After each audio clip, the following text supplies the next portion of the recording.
Okay, so we've talked a lot about sequences. Now let's start to talk about infinite series, which is really in the long run what we're more interested in. We're going to spend a lot of time talking about series. So, what is a series? Sequences are related to series. Here I have the summation, which means I'm going to be adding numbers together. And notice my formula, 2n over n plus 1, that itself could be thought of as the sequence of the series. This is what's going to generate numbers. Series are more specific.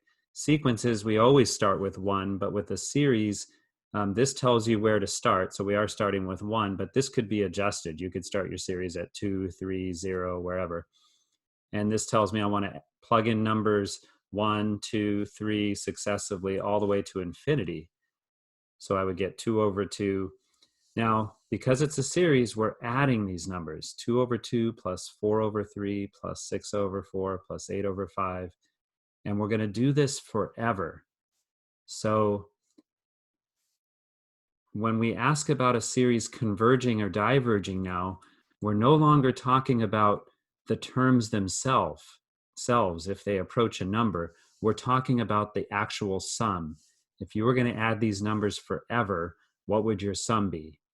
Okay, so we're talking about the sum. Well, we know something about this sequence.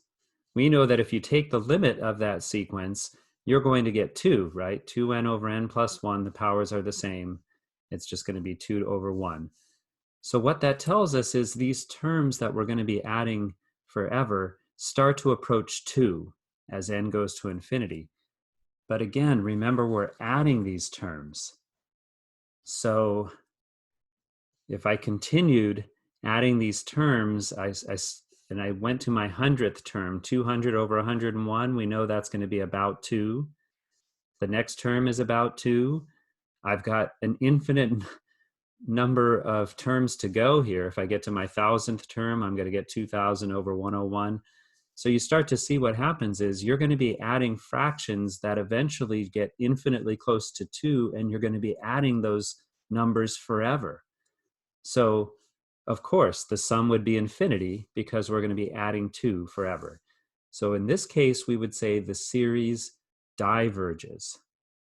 Okay, you got to be this. This takes a little getting used to. We've spent a lot of time on sequences. The sequence of the series. If this was a sequence, it would converge. It would converge to 2. But because we're adding these numbers together, and we're going to get a sum of infinity, the series diverges. Okay, so we have to keep that in mind. Now this brings up then, so to decide if a series converges or diverges, we're going to find by the time we're done, there's 11 tests to determine whether a series converges or diverges, and here is our very first one. Okay, this is called the nth term test for divergence. So if it comes back to this, what's the only number that you could potentially add forever and not get infinity? Well, it would have to be 0, right? Now, I'm not claiming that would happen, but what we do know is if the limit of the sequence of the series is not 0, so in other words, when we got 2 as our limit, when we can tell these terms are approaching 2, if that is not 0, we're going to automatically know that this series has to diverge, because it means you're going to be adding a non-zero number forever, and you're going to definitely get infinity if you do that. Okay, and so I put a note here. This is the first of many convergence and divergence tests for series. All right, let's look at the next page. So let's see it in action here. I've got a series here, 6e to the n over 2e to the n plus e to the negative n. And what I'm going to do is I'm going to look at what is this sequence of the series? What is this? If n gets big, it's going to start to generate a number. And so I'm going to take the limit as n goes to infinity. If I rewrite e to the negative n as 1 over e to the n, as n goes to infinity, that's going to get really small. That'll go to 0, which leaves us with 6e to the n over 2e to the n. Those would cancel out. I'm going to get 6 over 2, which is 3. So what's important about 3 is it's not 0. That's telling me if I wrote out some of the terms here, eventually the fractions I get are going to be really, really close to 3. And I'm going to be adding 3 forever. So we would say in this case, the series diverges by the nth term test because that limit was not 0. All right. Another quick example, and this could be really easy. We're going to find when we look at some of the other tests for convergence and divergence of series, some of them are pretty elaborate. They're going to require a lot of work. The nth term test often can be very, very simple, where you just look at this formula. Here I have e to the 1 over n. I take the limit of that. 1 over n is going to go to 0. E to the 0 is approaching 1. Because 1 is not 0, I know that this series is going to diverge by the nth term test. Okay, that tells me I'm going to eventually be adding 1 forever. 1 plus 1 plus 1 plus 1 will eventually get to infinity. Okay, big warning here. The nth term test is very easy, but it can be misused. Okay, if you go back to the wording, rewind the video a little bit. What does the nth term test say? It says that if the limit of a sub n is not 0, then the series diverges. But notice it doesn't say anything about what happens if that limit is 0. Okay? So what I want you to always remember is that if you took a limit of some series and you did get 0, then we know nothing about that series. And what I mean by that is the series could either converge or it could still diverge. Okay. The temptation is to, okay, here's an example of a series. This is actually a very popular series. We'll talk more about this in the future. If I have the series of 1 over n from 1 to infinity, which generates the numbers 1 over 1 plus 1 over 2 plus 1 over 3 plus 1 over 4, all the way down the line. If I take the limit as n goes to infinity of 1 over n, this time I get 0. So again, it's tempting to say, we know that if this wasn't 0, we would know automatically it diverges. So it's very tempting to say that if the limit is 0, that the series converges, but that's not true. Well, if you get 0 for that limit, the nth term test says nothing, okay? It doesn't apply. And in fact, in this case, we will find out later that this particular series actually does diverge, even though the limit is 0. Okay, page 3. All right. Now, we're going to sneak up on another test here. So here's a series n over n plus 1 factorial. Okay, and I just wrote out a few terms. 1 over 1 plus 1 factorial, 2 over 3 factorial, 4 over 4 factorial. Remember how to do factorials, right? You're going to multiply. It's 24 because it's 4 times 3 times 2 times 1, right? That's 4 factorial, which is 24. Now, if we take the limit as n goes to infinity, if we try to see what's happening, see if we can use the nth term test. In earlier videos, we were talking about, okay, both of these are going to approach infinity, n and n plus 1 factorial. We can't use L'Hopital's rule in this case because there's no derivative for n factorial or n plus 1 factorial. But earlier in earlier videos, we talked about you need to know that factorials get bigger faster than any power of n. So this limit is going to be 0. That denominator is going to get infinitely big. Since it is 0, the nth term tests, we don't know anything. We know nothing. So what do we do? Well, here's one technique. Let's see what happens if we start adding up some of the terms. If we add up some of the terms, maybe we'll learn something, okay? So So we call these partial sums. S sub 1 means the sum. Here, I need to slide this down, I think, to see more. Okay, yeah. S sub 1 means the sum of just the first term, 1/2. S sub 2 means the sum of the first two terms, 1/2 plus 2/6. If you add those together, you get 5/6. And remember that 6 was really 3 factorial. So I'm going to write 5/6 as 5 over 3 factorial. If I add up the sum of the first three terms, 1/2 plus 2/6 plus 3/24, if you find a common denominator, you're going to get 23 over 24, which could be thought of as 23 over 4 factorial, right? Remember, that's 24. Now, you may notice a pattern here. S sub 2, the denominator was 3 factorial, and the numerator was 1 less than that. For S sub 3, my denominator was 4 factorial, and my numerator was 1 less than that, right? And so the goal here is to see if you notice a pattern, and there certainly appears to be one, right? I could think of S sub 3 as 4 factorial minus 1, and then divided by 4 factorial. So this suggests a formula for the nth partial sum. If I wanted to know the sum of the first however many terms, the first n terms, what we learned from this is that S sub n, I'm going to have to go one more, right? When n was 3, I have to do 4 factorial. So it would be n plus 1 factorial minus 1 over n plus 1 factorial.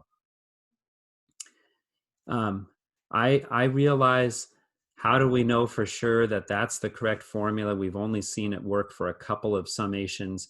If you did a few more, if you did S sub 4, S sub 5, I think you would be convinced that it's always going to work out this way. Okay. Now, that's a formula for the sum of the first n terms.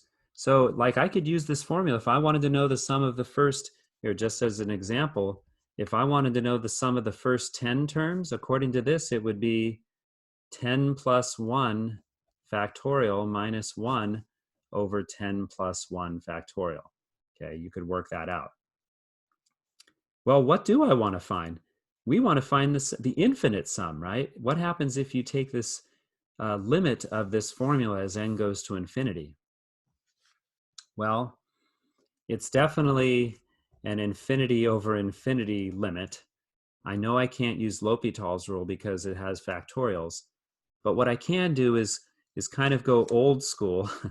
Before we used L'Hopital's rule, one technique for sorting out the limit was to divide everybody by the biggest term, which in this case would be n plus 1 factorial. And if I do that, notice this term will go to 0, and both of these terms just become 1. So I end up with 1 minus 0 over 1, which gives me 1. So what that means, this is the actual sum of the series. This is the sum, okay? And because that sum is finite, then the series must converge, and we know it converges to 1. Okay. So this particular test that we did is called the sequence of partial sums test. Sometimes I abbreviate it with SPS. And so what it says is, if you find a formula for the sum of the first n terms for some series, and you take the limit of it and you get some answer L, if L is a finite number, if that limit exists, if it's a finite number, then your series would converge to that number. If you take the limit and you get infinity, or if L doesn't exist, then that must mean your series diverges. I will say, in the grand scheme of things, it's not going to be the most useful test, because oftentimes it's not very easy to find a formula for the nth partial sum. But we're on it now, so let's look at some examples. Okay. So I want to see if this series converges, ln of n minus ln of n plus 1. If I try to do the nth term test, you should still start with that. Plug in n going to infinity. Ln of infinity is infinity, and that's going to be infinity as well. I get infinity minus infinity, which is an indeterminate form. That's one of your ones to watch out for. So what I could do now is rewrite this. Remember your property of logs, a subtraction of two logs could be written as a single log where you divide those two. And then if I took the limit as n went to infinity, because the power of n is the same, they're both 1, my coefficients are 1, the inside's going to approach 1, and I get the natural log of 1, which is 0. But remember, with the nth term test, if you get 0, we know nothing. So we should still check it out, but it didn't help us here. So let's try to use the sequence of partial sums. I'm just going to show the rest of this. So the way this works is you would start by writing out a few of the first partial sums and see if you notice anything, okay? So when I do s sub 1, that would be plugging in 1 for n. I'm going to slide this back up to here.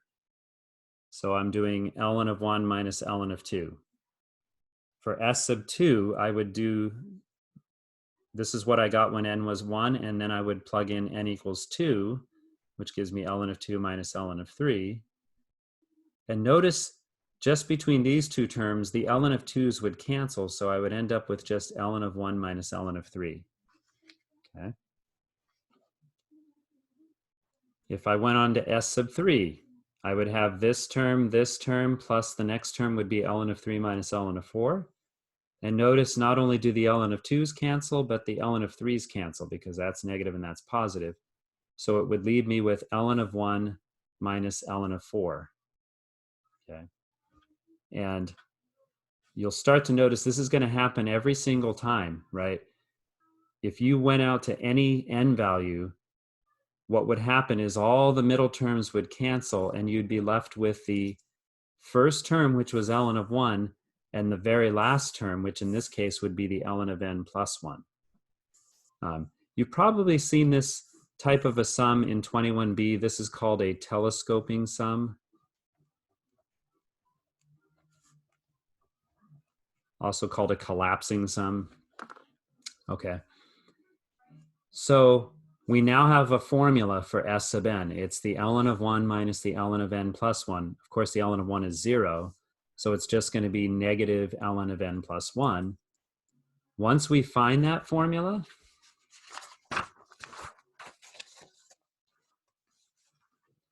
we're going to take the limit of it as n goes to infinity. And if you plug in infinity, you're going to get negative infinity. So in this case, that's the actual sum. That's the sum. The sum gets infinitely large in a negative way. So that means the series must diverge. The sum is approaching negative infinity. Okay.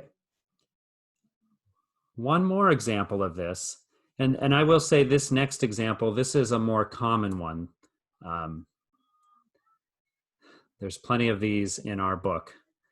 So 1 over n times n plus 1, if I plug in 1 over 1 times 2, 1 over 2 times 3, 1 over 3 times 4, and so forth. The nth term test, if I took the limit of that formula, it's 1 over infinity, which is 0. So once again, the nth term test fails and we know nothing. So now we want to try to find a formula for s sub n, for 1 over n times n plus 1. And what's going to help us do that is, okay, this goes back to like 21b. In 21b, you may remember there's a way I can take a single fraction like 1 over n times n plus 1 and break it up into the sum of two smaller fractions using partial fractions. Okay, so that doesn't go away. We still use it in 21c. So there's my setup.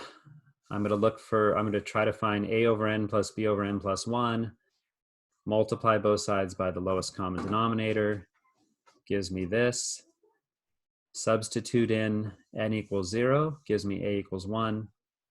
n equals -1 gives me b equals -1.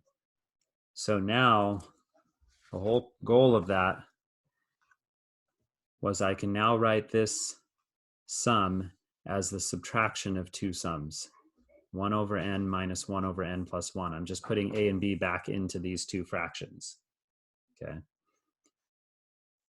And if I now try the partial sums test, sequence of partial sums, you'll start to see a telescoping sum develop once again. You can tell that by s sub 2, the middle terms cancel out, and I'm left with just 1 minus 1/3. For s sub 3, the 1/2s cancel out, the 1/3s cancel out. I'm just left with the 1 minus 1/4. So if I go to my nth term,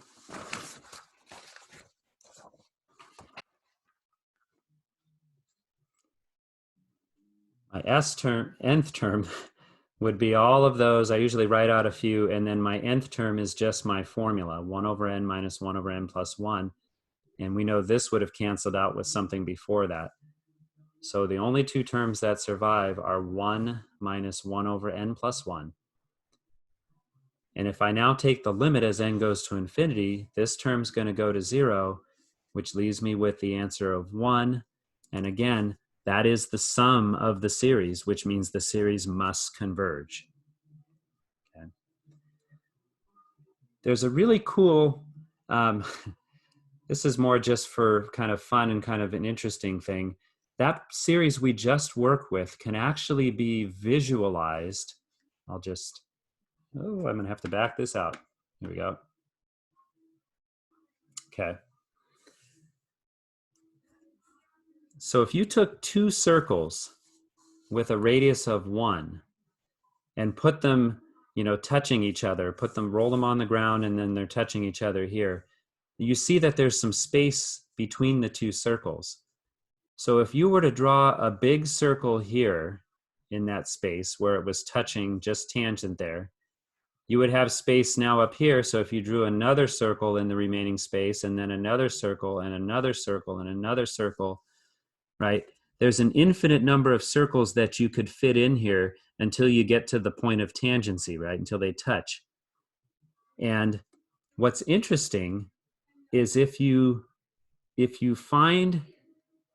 add up the diameters, okay, the diameter of this circle, if you work it out, okay, if you're curious, email me and I can show you how to work through it, but it's kind of a fun trig problem. If you find this diameter, it ends up being 1/2. The next diameter here is 1/6. And then the next one is 1/12, and then 1/20. And those fractions can be thought of as 2 is the same as 1 times 2, 6 is 2 times 3, 12 is 3 times 4, and so forth. And that is the exact same series that we just worked with, which we found had a sum of 1, right? Now, think about it now. Go back to the picture. You can tell from the picture, if you were to add this plus this plus this plus this plus this all the way up to here, it has to equal 1, right? Because that's the radius of the circle. So it's kind of a nice visual way to see that series and why it does have to converge to 1. Okay, we've covered 2 tests in this video. We did the nth term test and we did the sequence of partial sums. So on our next video, we'll talk about another test.